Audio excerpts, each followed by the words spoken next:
Your responsibilities as a professional, they begin today. As you begin your life as a medical student, learning to become a physician at Loma Linda.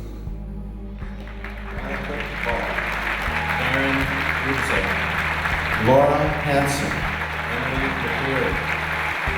Healthcare runs deep in my family. My dad is a dentist, my mother is a nurse, both of my grandmas are nurses, my grandpa is a doctor, one of my aunts is a nurse, my sister is a nurse, and one of my cousins is a nurse. So there's quite a long line in the family.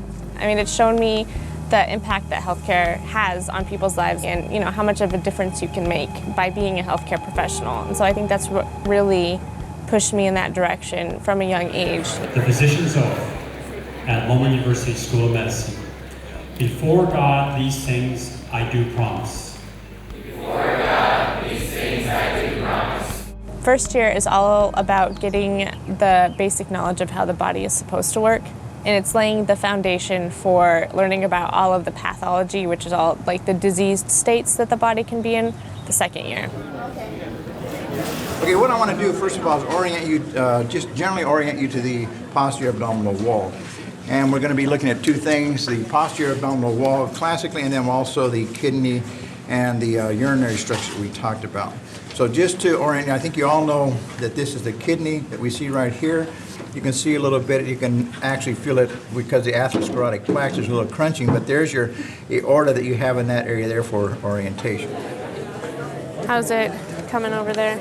So she still had a face at that point, and then they're like, okay, now dissect the superficial face, and that I think was the hardest dissection just because you're literally cutting another person's face, and that just didn't go with me very well. But this is definitely like, wow, this is a human, this is what I look like inside. And sometimes it's easy to forget that. Like, you come to lab, you're like, okay, this is, let's find the structure, let's get out of here. But when you actually stop and think, like, that would be right here on me, or that would be right here on me, then it can get kind of cool to realize that. And the question I'm going to ask for question number 3 is, what are the situations in which miliary TB occurs? Miliary TB. Talk that over with your group. First year is basically how a human body is before sin, or is supposed to be, and second year is mainly what happened after sin. Group 21, Sylvester. Okay. Well, miliary TB happens in immunocompromised people. All right. Is that right? Yeah, give me some examples. Second year teaches you how to think like a doctor. First year tells you what's normal, second year tells you what's abnormal and what to do about it. The tip of the left second digit, which is now supposed to lay right on top of each other. If you're doing it like perfectly, which apparently looks like that's what I'm doing. It's an absolute perfect stitch. He's so humble. That was one of the reasons why I married him, because of his humility. Third year is about going through different specialties of medicine, whether you like it or not, 7 days a week, 24 hours a day. Because even if you're not in clinic or at the hospital, then you should be studying. And if you're not studying, then you need to be sleeping. And it's really great that we're doing it together, we understand each other, but it can sometimes cause us to be competitive with ourselves. A lot of my friends who are married, but who their wife or husband is not in medical school, when they decide to stop studying, their wife is waiting for them to spend time with each other. But for us, if I stop studying and she's still studying, I can't necessarily tell her to stop studying too. We have to work really hard to spend free time with each other. In one way, it's been difficult to transition from second year to third year. Every new rotation, every new attending brings its different challenges. You don't always know what to expect. I'm getting tired of doing this. What would you like to do? Sleep. Hi, Leilani. Hi. Hi. My name's Lindsay Bautista. I'm one of the fourth year medical students working in the ER today. How's she doing today? She looks very active. She is. Yeah. Fourth year is medical school's way of saying no hard feelings. And several people have said this will be the best year of your life. So I'm looking forward to that. And I've felt that some. The stress is not the same. I mean, we stress for interviews, and that is stressful, I'm not gonna lie, but it's a different kind of stress. I get so nervous that I forgot something. Good luck. I know. Thanks. Bye. Fourth year's supposed to be downtime, but we haven't had any, so I don't know. I don't know what we're gonna do next year with 3 kids. I would say we come here pretty much every day and we walk in the neighborhood, usually after dark when I get home. All right, you ready, Asher? Yeah. Let's do it. I feel like I've made decisions through medical school and then choosing a specialty that have given me the best chance in medicine to have a successful family life.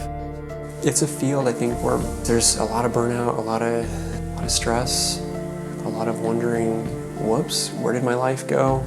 Where did my kids go? Whoa, he's 18 and I've just been doing surgery.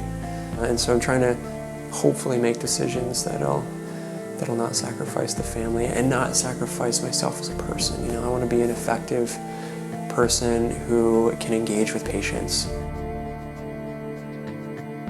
We're having to apply more places, to interview more places, and there's always that fear, like, what if I've worked this hard and I don't get to be what I want to be? That's scary. You go through medical school, you do as well as you can, but depending on how you do, that sort of determines what kind of doctor you can become.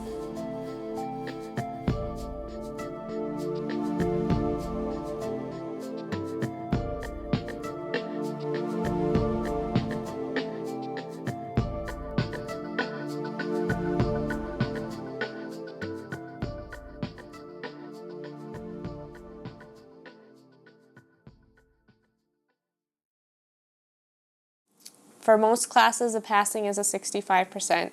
2 of our classes passing is a 68%. It's not uncommon to fail a test.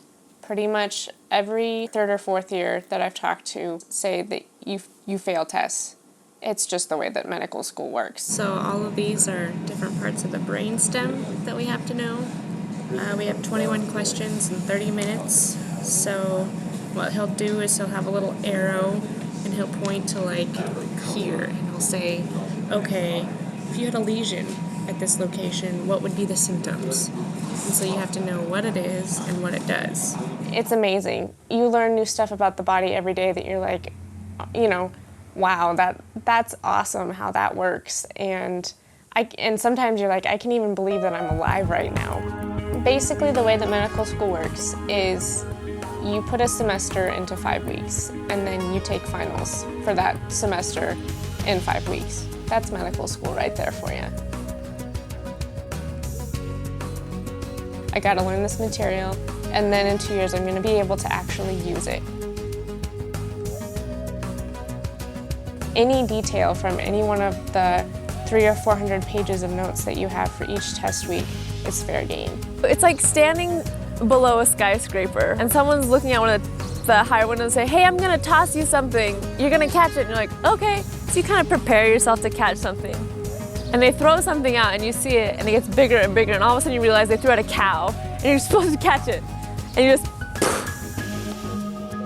You just kind of put your head under like your sink faucet and you never turn it off. And you know, that's the thing like with med school, like, it's not that it's like terrible, like you can't do it, but it just doesn't stop.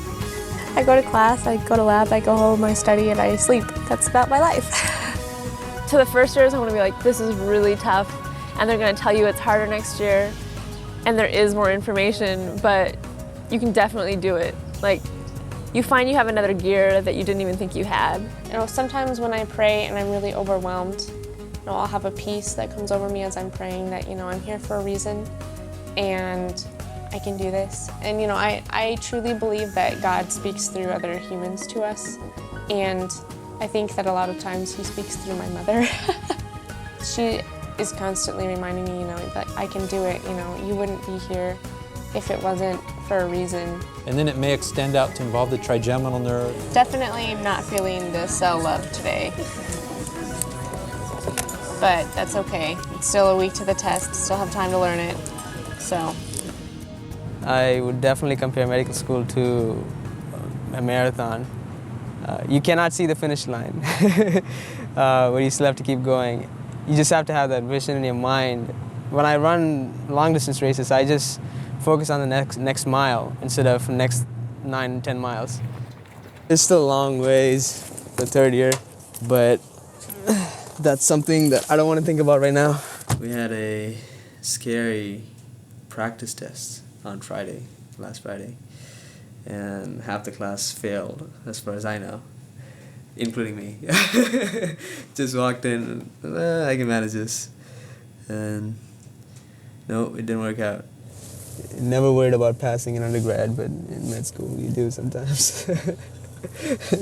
And then we studied our behind off the whole weekend, and it really paid off. Everybody did super great after that practice test. I used to be very innocent last year. Used to look at the second years who are studying so hard, day in and day out, and be like, hey, I don't have to do that. And as soon as I came back from Christmas break, the reality that I'm not too far away from that big test just hit me. Yeah, step one is coming up in about, I want to say 5 months. If somebody was writing a board question and somebody thought something was important enough to put in a black box warning, maybe you should take a look at it. So that's why I provided these for you. Step one is the first licensing exam out of 3, and the most important if you ask any medical student, because that determines where you are going to go as a resident, what specialty you're going to pick. And as much as MCAT, the entrance exam to get into med school, was important, step one is important for the next phase of your career. Of the following, 5FC is most notable for causing QT, elongation. It's 3. Enter your answers in 5, 4, 3, 2, 1. They will ask anything from the first 2 years of medical school, which is a lot.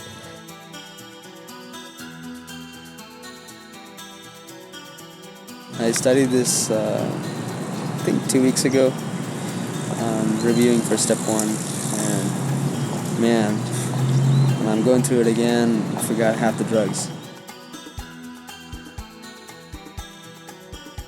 Pretty much all third years and all fourth years are like, just get through second year, pass your boards, and then, it gets so much better.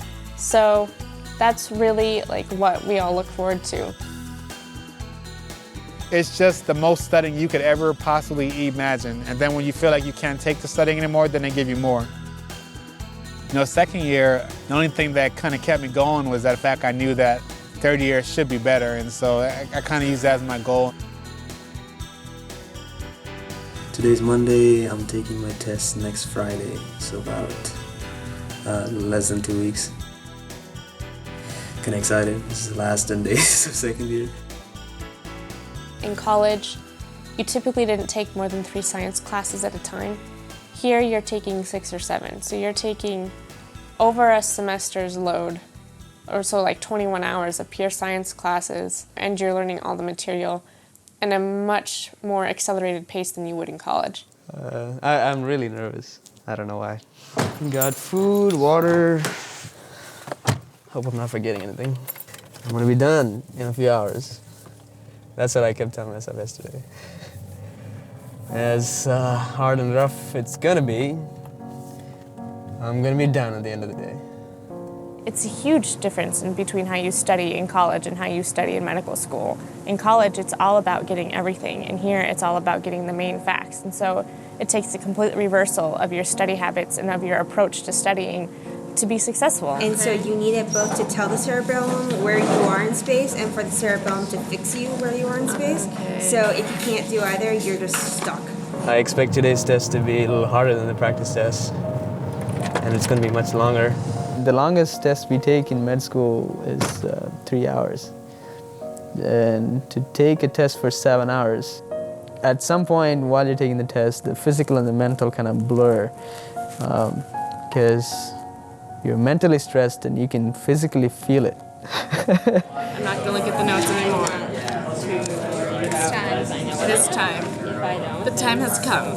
I truly believe that God wants me here, and I think that's a way that I cope with the enormous unknowns that are in my future. Each day in medical school, the knowledge that I learn influences the doors that will be open to me in a few years when I'm trying to get into residencies, and to even what residencies, you know, I'll even have a shot at. And so I have to remember each day that God has a plan for me, and it's gonna work out for His will.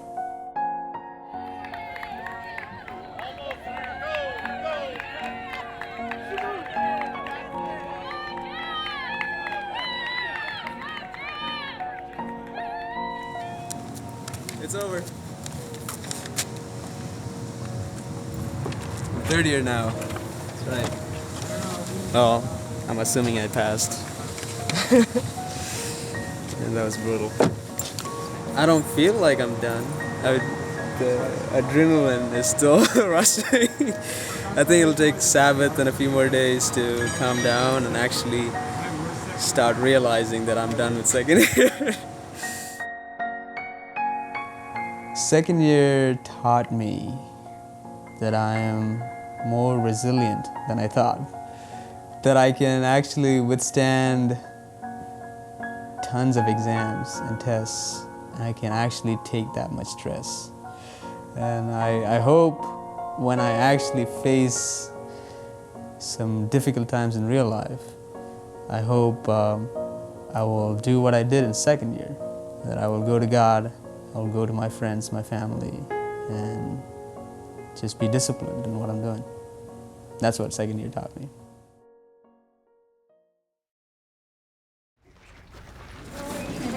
Kelly's 1, 2, 3, 4, 5, 6, 7, 8, 9, 10. So you have lots of family and friends out there? Yeah. That's nice. You should start feeling your legs get real warm. Let's throw it. Okay. You know, you have the doctor that's cutting, and you have the resident who's also a doctor that's there, you know, also cutting, and then it's you. But you're just there. You're not necessarily cutting, you know, the body open. Skin. Okay, so I'm basically going to student lounge to see, check my student mailbox to see how I scored on my surgery grades. So may like it, may not like it, but you know, what can I do? One thing I was happy with during my eval, where my attending was talking to me, is that, you know, he asked me what I wanted to go into, and I told him orthopedics. And usually, a lot of general surgeons kind of tend to not like when students say that because it's so different from general surgery. So, you know, so I said, and I hope that you can still look at me after I said that, you know. He's like, no. He's like, I mean, I know that general surgery is not for everybody. You know, what's important is that you, you know, find what you love to do. Another attending at Arrowhead that I said that I wanted to go into orthopedics to, he just looked at me and walked away. So I was like, well. Okay, that's good. And we're going to go over to the other side. We're going to do the same thing. Sure. No, you're not in a hurry, so you can take your time and fix any other bleeders that are occurring here. When I initially came into med school, I wanted to do peds. And when I did OB, the chief resident was like, all right, who wants to go into a C-section? I wanted to raise my hand so quickly, but I was like, okay, just act calm. Looked around to the side. I was like, no one's raising a hand, me! And so I got to go in, and then it was just awesome. Even starting third year and starting my surgery rotation, that's really what I wanted to do. I wanted to be a general surgeon. It wasn't until I actually did general surgery that I realized, well, I don't like all the aspects of what general surgeons do. And so I said, well, I know I want to be a surgeon, but I got to figure out what I want to cut on. You know, that's important. And so after doing my 1 week of orthopedic surgery, I was like, man, this is amazing. I love orthopedics. And I like the fact that I can use a hammer and a drill, and people are better after I do it, you know? Like, people can actually walk and they're happy, you know? I loved it. Honestly, like, I haven't done anything else so far third year that really I enjoy doing. Like, I'll wake up every morning and say, man, I'm really glad to put on my white coat and go in.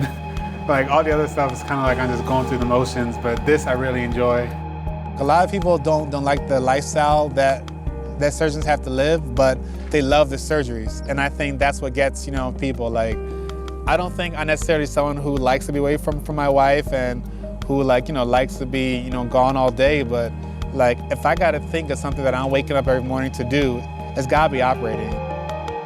A lot of the guys who are sometimes at the top of their fields in medicine, they're revered and they're, you know, respected, but oftentimes their families are kind of, they don't know their families that well. And, you know, I had those ambitions to be that guy, but I also know that, like, there's no need to get married and, you know, like, throw my wife and my kids on the wayside.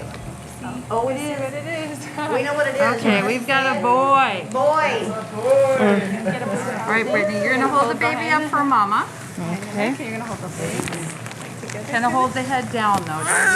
Don't hold the head up. All right, we're gonna show you your baby. Like what he's got. Beautiful baby. Okay, now hold the head down. Bring the baby over there. I had to like take the baby over to the nurses, so I'm like, you know, being very careful, you know, tiptoeing.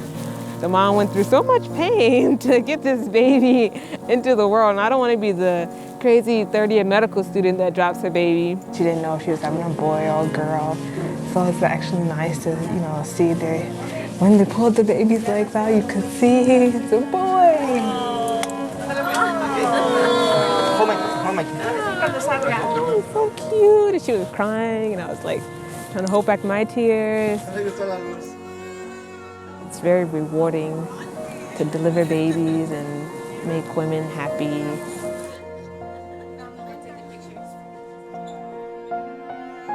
I know I would be happy doing it. Whether it's attainable is a whole nother question, because a lot of people like orthopedics, the field of orthopedics, and there are a lot of smart medical students out there. Yeah, it's not bad. Pretty happy with my grade, but I think I'll only be happy in the end once I see what everyone else got, so I can see, like, whether that means I did better than them or not. That's the problem. Like, you have to, it's not just your grade, but it's how you're compared to your classmates, so see how that goes. You didn't give me the highest rating that you possibly could, but I got right under that, and so for someone that wants to go into surgery, that's important. Sometimes they won't even look at your application if it's below a certain score. And so it can be kind of stressful, but in all that, I realized in the end that it was God that got me into Loma Linda. And so in the same way, I'm doing all that I can, but I'm trying not to think that it'll be all about what I do that gets me into the residency that I need to be at. I know it's gonna be God, but I have to remind myself of that every day.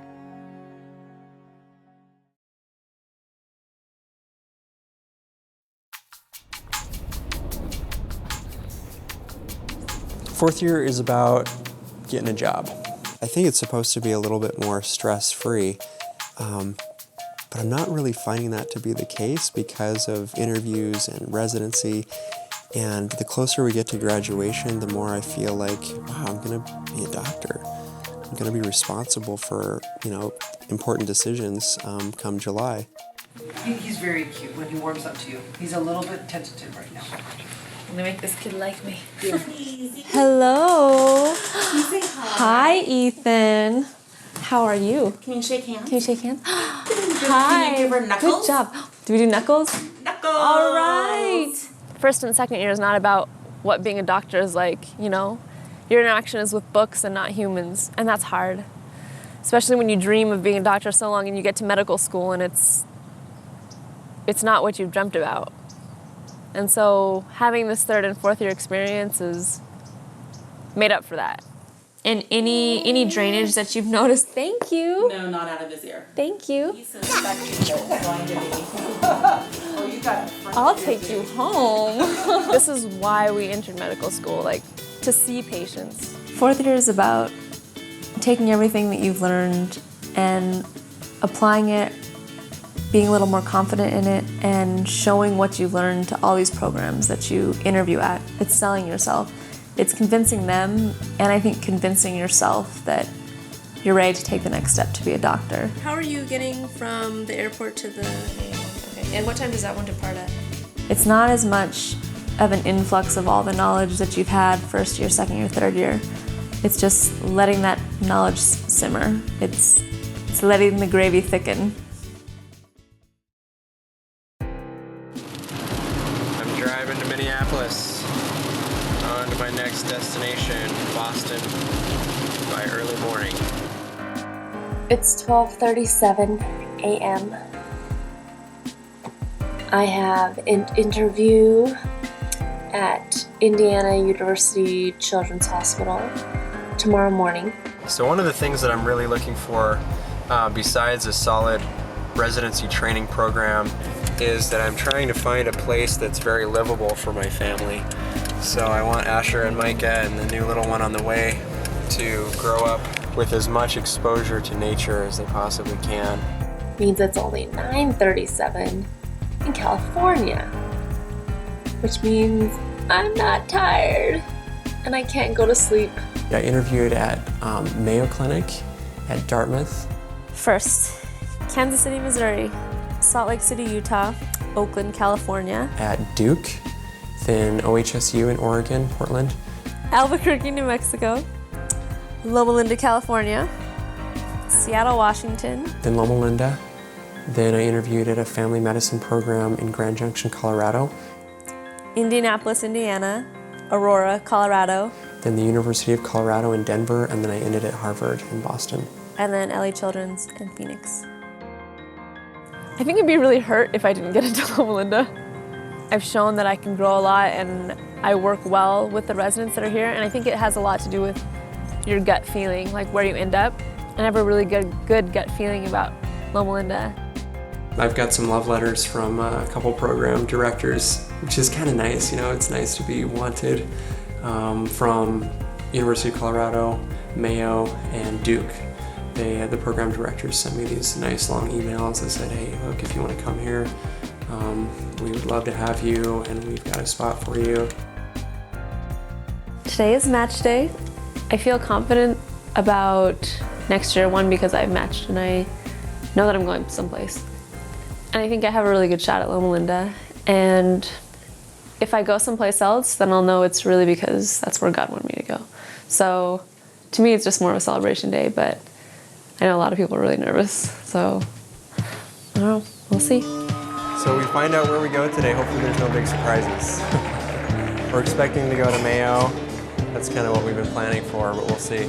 Okay, Dr. Hadley. So you want to say the first name? And then I will say the first name. Is there any prize for the first name? Jillian Oft. Laura Denham. Kimberly McMillan.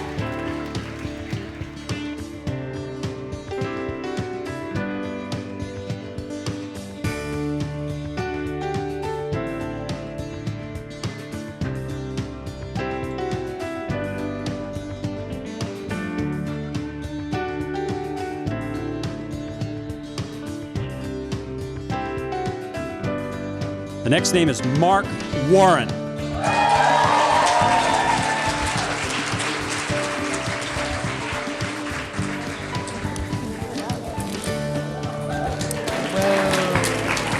Alan Pocky.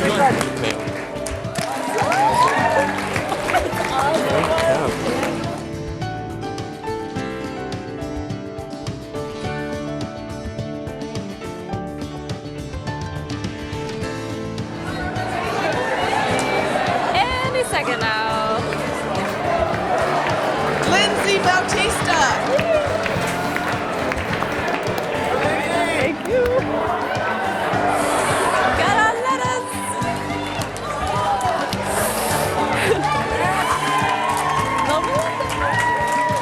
Where are you guys? Nice work, man. Are you going to Mayo? Yeah. Congratulations. Are you happy? Congratulations. Are you ready? Yes, I did. I matched at Loma Linda.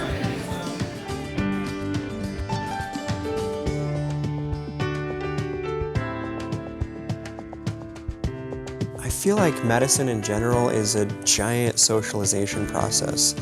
You come into medicine and you're not a doctor, and you're very well aware of that fact. And then the subsequent years help you to realize slowly but surely that you are going to be a physician, and then that you can be a physician, and then finally that you are a physician. By this stage, I do feel comfortable going into a room, even though I may not know everything I'm supposed to do. I may not know what the diagnosis is. I feel comfortable at least plunging in, asking the questions I need to ask, performing a competent physical exam. And so it's just nice to feel the comfort of knowing that you can do a decent job at it, and knowing that people will guide you, still guide you. You know, there's still a comfort in knowing that there's someone to help you out. What's the emergency medical condition she has? Uncontrolled pain. Exactly. You can ride this stretch by yourself for quite a while. He was just always on his bike, you know? So he was on his training wheels, but he'd be out on his bike every day, so we just kind of loosened him and worked the training wheels up, to where he had to use more and more of his own balance. And then one day Brittany's like, hey, maybe he can do it without him. So we took him off, and sure enough.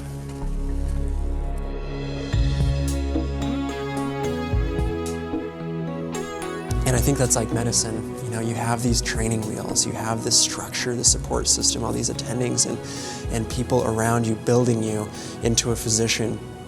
And slowly, you know, through second, third, fourth year, they're raising them up so that you're having to lean and develop your own balance more and more. And eventually the training wheels are going to come off.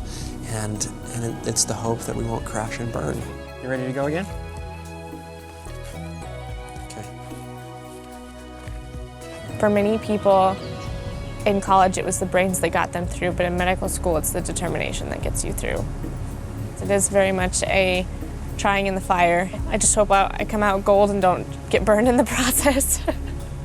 It is just a great feeling. Got the step 1 score, I passed, so you're officially a third year and you have something to offer, believe it or not. I've already had instances where people are just grateful that you listen to them. No Adventist institution is perfect. This is still God's school, and I still believe that God is blessing this institution. And if I had to redo med school 10 times over, I'd come here again because I've really enjoyed my experiences. We made it through the puddle? Good job. Like, we're gonna walk across that platform and we're still gonna have the training wheels on. Asher's are off, mine aren't yet. But they're pretty high. I'm leaning. Mark Brandon Warren. I think it's probably one of the biggest accomplishments that I'll have in life that I can mark out and say, here. I'm hoping that there'll be more later where I can look back, but I have a feeling that as far as tangible, concrete things, this is definitely one of the biggest. Lindsay Nicole Bautista.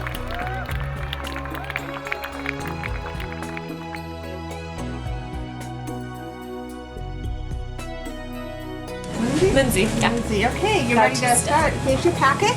Okay. Here's your pager. All right. And then white coats. That's what makes you feel like a doctor, your coat length. You can ask any medical student, especially the tall ones where their coat is coming up to here and it looks like a halter top. For medical school, I had a coat that came to about here. My long white coat. That's what I want. And now, it's longer.